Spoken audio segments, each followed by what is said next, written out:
Sandy wasn't asleep. But she wished she was, lying there on the stumpy living room love seat, eyes closed, especially when there was a knock on the front door. It wasn't a regular, "Hey, anybody there?" knock, either. It was one seriously pissed off bang, bang, bang. Sandy had learned to tell the difference without asking who was doing the knocking. Motherfuckers looking for money would never leave once they knew you were home. Instead, they'd sit on your place all day and night, making a shitload of noise. That was their whole job, to make your neighbors hate you. Like that could make someone without money suddenly come up with some. "Open the door, Jenna," came a man's voice outside. Sandy rolled over to face the front door, but she didn't get up. She wasn't scared he would kick it in or anything. They never went that far. He could have, though, no problem. Their front door was basically bullshit cardboard. Ridgedale Commons was the cheapest, shittiest place in all of Ridgedale, tucked way the hell in a corner of town, and the only 2 blocks of nasty for miles around. When they'd moved in 8 months earlier, the apartment hadn't looked half bad, especially compared to some of the places they'd lived.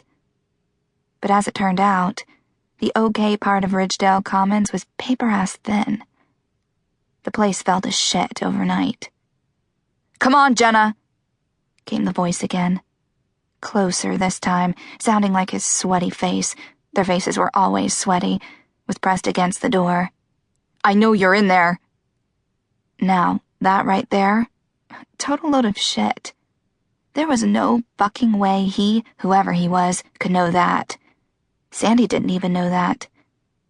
She never knew for sure when she woke up whether Jenna would be home.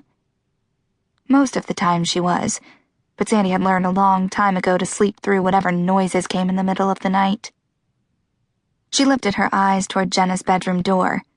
Shut, which must mean Jenna was home, but not alone. Otherwise, she'd be sprawled out naked on top of her covers with her door open wide. She got lonely when she couldn't see Sandy out there on the couch. If it had been up to Jenna, she probably would have left the door open even when she had company. But the men she brought home sure as hell wanted privacy. And thank God, because there were lots of things Sandy wanted to see in this world. The sun setting over the Pacific, the Grand Canyon, the Great Barrier Reef. But Jenna going at it with some liquored-up scumbag wasn't one of them. She'd already seen enough of that to last a lifetime. Sandy pushed herself up off the couch, wincing. Her arm had scabbed over. Now it looked even more disgusting and hurt like a son of a bitch whenever she flexed it hard. Her knee was a crazy shade of purple, too. Hard to forget something when your fucking body kept sending you news flashes. But she would, eventually. She'd have to. And Sandy was good at forgetting things. She'd had lots of practice. Sandy pulled her sleeve down over the huge scab, then grabbed a cigarette out of the pack Jenna had left on the coffee table.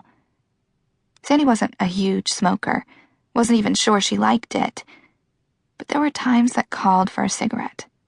Like now. She put a Parliament in her lips and lit it with the jewel-encrusted I Love Tampa lighter Jenna must have swiped off of somebody. Sandy took a drag, glancing down at her see-through tank and low-rise sweatpants. The thorn stem of a rose tattoo wrapped around her arm, the flower tucked safely behind her shoulder blade.